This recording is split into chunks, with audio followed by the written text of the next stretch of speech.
রাজনীতি মানেই আজ জোট বাঁধা, কাল ভেঙে যাওয়া। একসময় চীনের প্রেসিডেন্ট শি জিনপিং এর সঙ্গে দোলনায় বসে স্বপ্ন দেখেছিলেন মোদি, ভারতও একদিন চীনের মতো হবে। পরে ভরসা করেছিলেন ডোনাল্ড ট্রাম্পের কাঁধে। কিন্তু এখন ট্রাম্পই ভারতের ওপর বসালেন ভয়ঙ্কর শুল্ক, দিলেন অপমানজনক মন্তব্য। চীনও বিশ্বাস করছে না।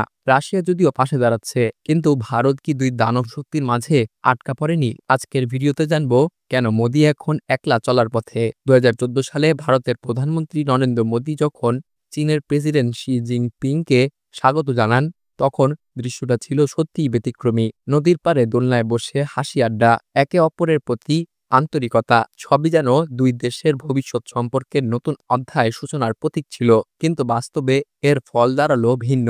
অল্প সময়ের মধ্যেই সীমান্তে ভয়ঙ্কর উত্তেজনা ছড়িয়ে পড়ল। সংঘর্ষে চীন ভারতের বেশ কিছু ভূমি দখল করে নিল। এই ঘটনায় মোদির কূটনৈতিক স্বপ্নে বড় ধাক্কা আনে। হিমালয়ের দুর্গম এলাকায় ভারতকে দীর্ঘ সময় ধরে সেনা মোতায়েন রাখতে হয়। এতে দেশের অর্থনীতির উপর ব্যাপক চাপ পড়ে। ঠিক তখনই মোদি যুক্তরাষ্ট্রের দিকে হাত বাড়ান।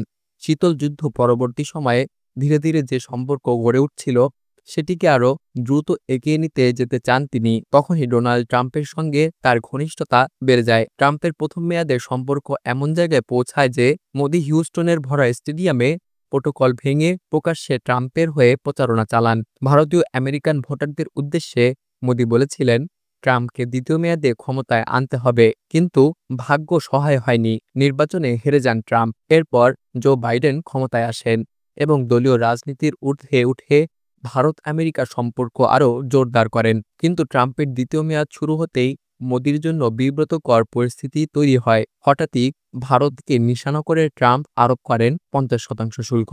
রাশিয়া থেকে অপরিশোধিত তেল কেনার কারণেই নাকি এই পদক্ষেপ। শুধু তাই নয়, ভারতীয় অর্থনীতিকে মৃত বলেও মন্তব্য করেন তিনি। এমনকি পাকিস্তানের নেতৃত্বকে ভারতের সমান মর্যাদা দেন, যদিও এর আগে পাকিস্তানকে তিনি সন্ত্রাসবাদের পৃষ্ঠপোষক বলে আখ্যা দিয়েছিলেন। ভারত এবং পাকিস্তানের মধ্যে সাম্প্রতিক লড়াই এবং পরে অস্ত্রবিরতির দাবি নিয়েও ট্রাম্প বলেন, এটা তার মধ্যস্থতার ফল।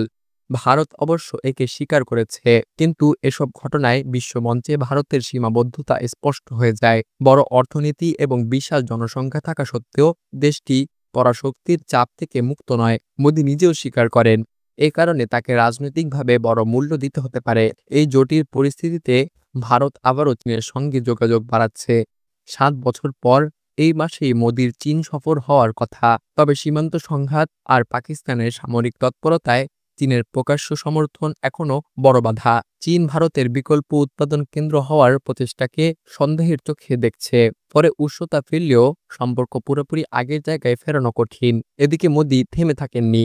তিনি রাশিয়ার প্রেসিডেন্ট ভ্লাদিমির পুতিনের সঙ্গে কথা বলেছেন এবং সম্পর্ক আরও গভীর করার প্রতিশ্রুতি দিয়েছেন। এমনকি ব্রাজিলের প্রেসিডেন্ট লুলা দা সিলভার সঙ্গেও যোগাযোগ বাড়াচ্ছেন। অন্যদিকে ভারতের জাতীয় নিরাপত্তা উপদেষ্টা মস্কো গেছেন পুতিনের নয়াদিল্লি সফরের প্রস্তুতি চূড়ান্ত করতে। সব মিলিয়ে ভারত কৌশলগতভাবে নতুন ভারসাম্য খুঁজছে। কিন্তু সমস্যা হলো, ভারত এখন দুই পরাশক্তির মাঝখানে আটকা পড়ে গেছে। যুক্তরাষ্ট্র কিংবা চীন, কেউই প্রয়োজনে চাপ প্রয়োগ করতে দ্বিধাবোধ করছে না। তাই ভারত ধীরে ধীরে আবার সেই পুরনো নীতি, অর্থাৎ কৌশলগত স্বনির্ভরতাতে ফিরে যাচ্ছে। মানে কোনো বড় জোটে একেবারে জড়িয়ে না পড়ে, বরং নিজের মতো করেই চলতে চাইছে। বিশ্লেষকদের মতে মোদি ট্রাম্প সম্পর্কের ভাঙন মূলত দুই নেতার ব্যক্তিকেন্দ্রিক এবং অহংকারী স্বভাবের কারণেও তীব্র হয়েছে। রাষ্ট্রের চেয়ে ব্যক্তিগত সম্পর্কেই নির্ভরশীল ছিল এই সম্পর্ক, আর সেই সম্পর্কই আজ ভেঙে পড়ছে। ট্রাম্পের নতুন শুল্ক চাপের পেছনে ভারতের উপর চাপ তৈরি করে যুক্তরাষ্ট্রের শর্ত মানাতে বাধ্য করার কৌশল থাকতে পারে। একই সঙ্গে এটি রাশিয়ার বিরুদ্ধে কূটনৈতিক চাপ সৃষ্টির অংশ হতে পারে।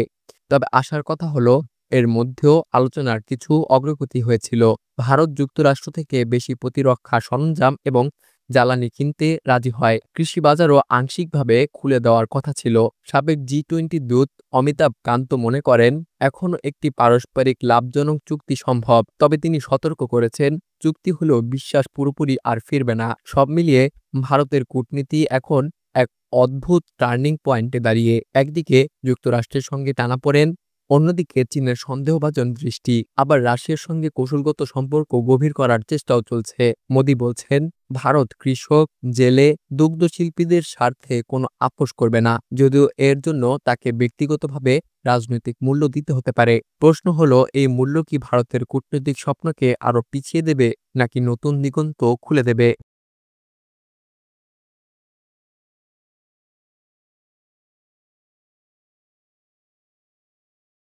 বন্ধুরা, ভিডিওটি ভালো লাগলে লাইক করতে ভুলবেন না। আপনি যদি এমন রোমাঞ্চকর ইন্টারেস্টিং